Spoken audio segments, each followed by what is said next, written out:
নমস্কার, 24 ঘন্টা লাইভে আপনাদের স্বাগত। ফাইট ফর রাইট নিয়ে আরেকবার আপনাদের কাছে নিয়ে এসেছি নতুন একটি তথ্য। আপনাদেরকে দেখিয়েছিলাম আমরা যে হিন্দুদের মন্দির সম্পত্তি সমস্ত দিকে কিন্তু পড়েছে আমাদের এই বীজপুর অঞ্চলের এক ব্যবসায়ীর কালো নজর। এই কল্যাণী রথতলার যে কৃষ্ণ রায় মন্দির, যেখানে ভগবান কৃষ্ণ ও রাধার লীলা মানুষ দেখতে আসেন রথের সময়, সেই রথের জন্য কিন্তু বিখ্যাত হয়েছে এই জায়গা। সেখানকার জমি নিয়ে যে একটি কারসাজি করার চেষ্টা হয়েছিল না, আমাদের সম্প্রচার করার পর সাধারণ মানুষ অনেকেই কিন্তু আজ এগিয়ে আসতে চলেছেন, প্রতিবাদ করতে চাইছেন যে এই অন্যায়কে তারা কিন্তু রুখবেন। আর অন্যায়ের বিরুদ্ধেই কিন্তু আমাদের এই বিশেষ এপিসোড ফাইট ফর রাইট। আজ আমরা সেই টনি সিং এর একটি আরো কীর্তি আপনাদের কাছে তুলে ধরব, যে আমাদের হিন্দু দেবী দেবতার তাদের জন্য কোনো মানি রাখে না। এরা আর্থিকভাবে তারা সম্পন্ন, যারা এই ধরনের কিছু ব্যবসায়ী ব্যক্তি, তারা মনে করেন ইস্ট আর west, money is the best, বাপ বাড়ানা ভैया সবসে বড়া রুপইয়া। আর এতে ভগবানের জমি কিনে নি, ভগবানকে রাস্তায় ফেলে দিই, ভগবানকে ড্রেনে ফেলে দিই, ভগবানকে ড্রেস সামনে লাগিয়ে দিই, যত হিন্দু দেবী দেবতার ঘোর থেকে ঘোর অপমান করার অপচেষ্টা কিন্তু করে চলেছে এই টনি সিং। অবশ্যই আমরা কিন্তু খবর লাগিয়ে দেখেছি যে কাছড়াপাড়া অবস্থিত যে গুরুদ্বারা, সেই গুরুদ্বারাতে তিনি নাকি গুরুত্বপূর্ণ একটি দায়িত্বে রয়েছেন। থাকতে পারে তাদের সমাজের লোক মনে করেছে যে ইনি একদম খুব শিষ্টাচারী, খুব একজন পরোপকারী মানুষ। আমরা সেই সমাজের মানুষকে বলছি, দেখুন না তার শিষ্টাচার। দেখুন, একটি হিন্দু মন্দিরের জমি, মন্দিরের সীমানা তিনি কিন্তু ব্যাক ডোর থেকে নিজের নামে রেজিস্ট্রি করিয়ে নিচ্ছেন। বলুন তো, আপনাদের গুরুদ্বারা কালকে যদি আপনারা শুনতে পাবেন যে আপনার গুরুদ্বারা জমি নিজের নামে লিখে নিয়েছে, মেনে নেবেন তো আপনারা? হতে পারে বলবে কে বেঁচে যাবে, কিনেছি, গুরুদ্বারা ছিল তো কি হয়েছে, তার জমি, তার পাশে যতগুলো জমি আছে আমি কিনে নিতে পারি। কিনে নিতে পারে তিনি, তার অনেক পয়সা আছে। জানি না যে সম্প্রদায় থেকে তিনি আসেন সেই সম্প্রদায়ের কোনো ধার্মিক ভাবনাকে এইভাবে তিনি আহত করবেন কি করবেন না, সেটা দেখে আমরা অনিশ্চিত। তবে আমরা একদম চোখে আঙ্গুল দিয়ে দেখিয়ে দিতে পারছি যে একটি হিন্দু ভাবনাকে, হিন্দু আস্থাকে তিনি কিন্তু একদম পরস্পর আঘাত করেছেন। শুধু করেছেন না, করে চলেছেন। চলুন আজ আপনাদেরকে একটি নতুন কীর্তি দেখাবো এই মাননীয় শ্রী দেবেন্দ্র সিং মহাশয় তার।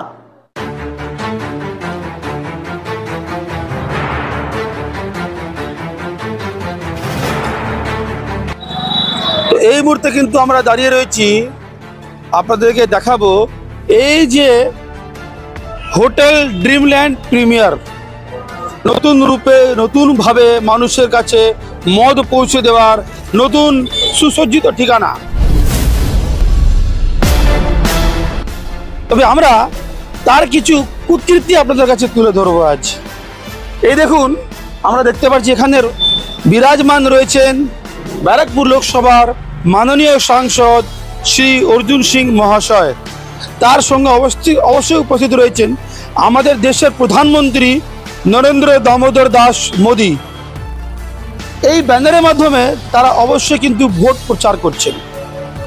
হিন্দু ধর্মের মূল শুভচিন্তক তারা নিজেকে প্রস্তুত করেছেন। এই দেশে 500 বছরের প্রতীক্ষার পর রামলালা বিরাজ হয়েছেন তার জন্মস্থলী অযোধ্যায়। কিন্তু ঠিক তার চোখের সামনে আমরা তুলে ধরবো, এই দেখুন এই হিন্দু ধর্মের আস্থার কিভাবে জলাঞ্জলি দেওয়া হচ্ছে। এই দেখুন তার একটা নিদর্শন আমরা তুলে ধরছি। এই দেখুন মা কালী, এই দেখুন ভগবান শঙ্কর, হনুমান, ভগবান গণেশ, পঞ্চমুখী হনুমান, মা কালী, গণেশ, এবং কিন্তু এই এক ধার ধরে আপনাদেরকে তুলে ধরতে পারবো, দেখাতে পারবো আমরা যে এই হিন্দু ধর্মের যা আস্থা, আমাদের দেবী দেবতা যাদেরকে আমরা আমাদের বুকে, আমাদের হৃদয় মাঝে কিন্তু রাখি, আমরা আমাদের ঘরে লক্ষ্মীর জায়গা, আমাদের ঘরের পূজনীয় জায়গা তাদেরকে রাখি, তাদের প্রতি আস্থা আমরা রাখি, তাদেরকে গুরুজন, তাদেরকে আমাদের সর্বত্র মেনে আমরা আমাদের যে কোনো ধর্মীয় যে কোনো শুভ কাজ করার জন্য এগিয়ে যাই। তবে আপনারা দেখতে পাচ্ছেন সেই ভগবানদেরকে এখানে রাখা হয়েছে। এই পানশালার যে বিল্ডিং, বিশাল সুবিশাল পানশালার বিল্ডিং, সেই বিল্ডিং এর ধারে ড্রেনের কাছে,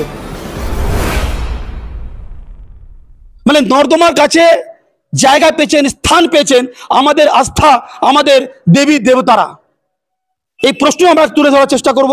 এই প্রশ্ন আমরা করছি, এই যে ব্যারাকপুর লোকসভা যিনি সাংসদ এবং ভারতীয় জনতা পার্টির যিনি প্রার্থী হয়েছেন, তিনি কি বলবেন যে আমাদের দেবতা, আমাদের দেবী দেবতাকে এইভাবে ড্রেনের সামনে, এইভাবে রাস্তায় নামিয়ে দেওয়ার প্রতি তাদের কি থাকবে প্রতিক্রিয়া, তারা কি বলবেন? এইভাবে অপমান, এই ভগবানের অপমানকে তারা কি মেনে নিচ্ছেন? সাধারণ মানুষকে মেনে নিচ্ছেন? আমরা কিন্তু আমাদের দর্শকের কাছে এই প্রশ্ন করছি যে আপনারা বলুন যে এইভাবে আমাদের দেবী দেবতাকে, আমাদের আস্থার প্রতীককে এই নর্দমার সামনে কিভাবে আপনারা মেনে নিচ্ছেন?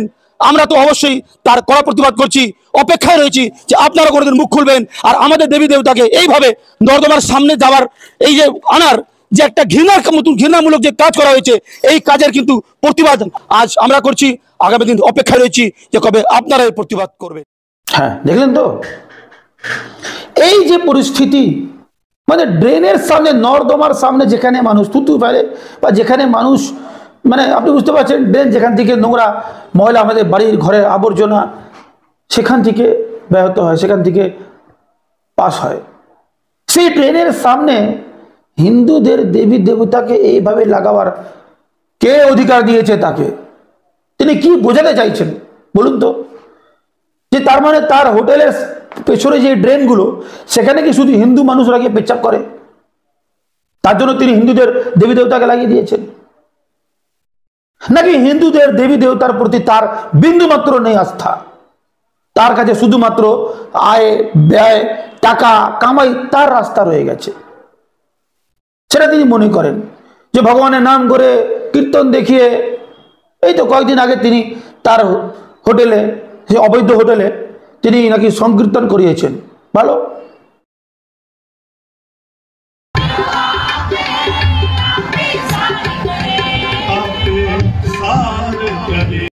তো তিনি নিজের গুরুকে, নিজের আদর্শকে পূজিত করবেন, তাকে নমস্কার করবেন, তার কাছে মাথা নত করবেন। হিন্দুরা কি দোষ পাপ করেছে তার কাছে যে হিন্দুদের দেবী দেবতার ফটো তিনি হোটেলের বাইরে, রাস্তার ধারে, ড্রেনের পাশে, ড্রেনের সামনে তিনি লাগাচ্ছেন নিজেকে রক্ষা করতে? বলুন তো, এটা ঘৃণামূলক কাজ কি নয়? এটা হিন্দুদের প্রতি, হিন্দু ভাবনার প্রতি বিদ্বেষমূলক কাজ কি নয়? আপনারা কি মেনে নেবেন? আমরা তো মানতে পারছি না। সভ্য সংস্থার কর্মী হওয়ার সত্ত্বে আমি একজন ব্যক্তিগতভাবে সনাতনী হিন্দু। আমি মনে করি যে এই ধরনের কাজ একটি জঘন্য পাপ, আর এই পাপের খেসারত কিন্তু দিতে হবে পাপীদেরকে। অনেকে বলছেন যে হয়তো ওখানে কেউ পেচ্ছাপ করে। আচ্ছা বলুন তো, যারা হিন্দু ধর্ম মানে না, তারা কি সে ভগবানের সামনে তারা কি পেচ্ছাপ করবে না? অনেকে আছেন যারা হিন্দু ভগবান দেবী দেবতাকে মানেন না। তাহলে আমি আমার দেবতাকে সেখানে অপমান হতে দেখব? এটা ঘোর অন্যায় নয়? সেখানে তো আরো অনেক দেবী দেবতা ছিল, অনেক ভগবান ছিলেন।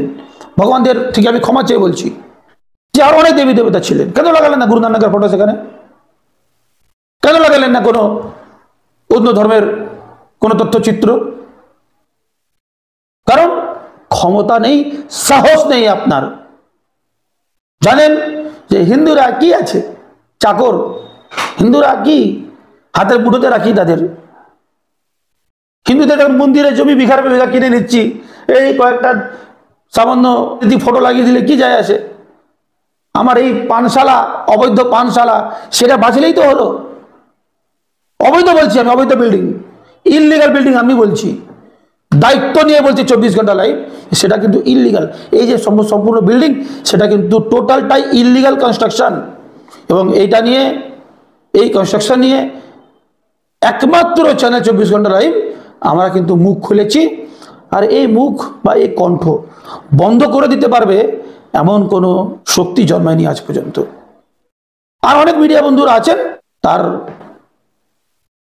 অনেক মিডিয়া বন্ধুরা আছে, যাই হোক, তো তার কাছে কি তাদের প্রশ্ন করা উচিত? বা সেই মিডিয়া তাদের বাইট দিন, দেখি শো করুন পেপার আপনার, যে বিল্ডিং দাঁড় করিয়েছেন আপনি নতুন করে, এই বিল্ডিং এর প্ল্যান কবে স্যাংশন করেছেন আপনি? শো করুন, তথ্য রাখুন যে এই বিল্ডিং এর আপনার ফায়ার লাইসেন্স কিভাবে আর কবে হলো। তারপরে কিন্তু আমরা শুধু দেখছি যে পৌরসভা, অগ্নিশমন বিভাগ তারা কি করছেন। চলুন আগামী পর্বে এটা আমরা নিয়ে অবশ্যই আলোচনা করব। আজ আমাদের প্রতিবাদ যে এই জঘন্য কাজ যে করেছেন এই হোটেল ব্যবসায়ী, এই মদ ব্যবসায়ী, তাকে কিন্তু এর খেসারত দিতে হবে। আমরা সময় দিলাম যে এই প্রতিবেদন সম্প্রচারের পর 7 দিনের মধ্যে আপনি এই ফটোগুলো, আমাদের ধার্মিক আস্থাকে যেভাবে আপনি অপমান করেছেন, আপনি আপনার ভুল স্বীকার করে এই সমস্ত ফটো তুলে দেবেন, নলে এর পরিণাম ভুগতে কিন্তু আপনাকে, এর পরিণাম কিন্তু অবশ্যই আপনাকে ভুগতে হবে। এই কথা একজন সনাতনী হিন্দু হিসাবে কিন্তু অবশ্যই আপনাকে কিন্তু এখানে বুঝে রাখলাম। আমরা চাই না যে কোনো দেবী দেবতার এভাবে অপমান হোক, আর বিশেষ করে এই হোটেল পানশালার বাইরে যেখানে আপনি ওই ছামিয়া নাচানোর ব্যবস্থা করছিলেন। থেমে গেছেন তো? কিছু হেঁটেছেন তো দুপা? তাহলে এতক্ষণে এই ভোটের মশরুমে কিন্তু ওই ছাইয়া ছাইয়া হতো ছামিয়াদেরকে নাচিয়ে। সব খবর আছে, সব তথ্য কিন্তু অবশ্যই আমরা জনগণের সামনে আনবো। আপাতত আপনার কাছে অনুরোধ স্বরূপ আমরা এই বার্তা রাখতে চাই যে এই খবর সম্প্রচার থেকে আগামী 7 দিনের মধ্যে যাতে এই অপকর্ম আপনি আপনার পাপ মুছে ফেলুন এখান থেকে। অবশ্যই আমরা লক্ষ্য রাখবো। আর যারা সাধারণ মানুষ তাদেরকেও আমরা বলছি, কিন্তু আপনারাও নজর রাখবেন এই ধরনের কাজ আগামী দিন তারা শুধরে নিচ্ছে কিনা আমরা নজর রাখছি, আপনারা নজর রাখবেন। আর ফাইট ফর রাইট এই এপিসোডে এখানে নিচ্ছি বিদায়। আপনাদের সঙ্গে ছিলাম আমি রাজীব গুপ্তা। শীঘ্রই আসবো ফাইট ফর রাইটের আগামী পর্বে।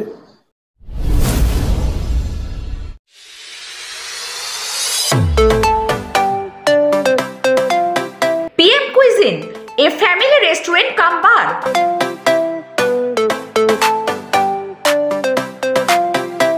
কল্যাণী, কাঁচরাপাড়া ও ব্যারাকপুর শিল্পাঞ্চলে এই প্রথম শান্ত সুস্থ বাতাবরণে পরিবারের সাথে আসুন।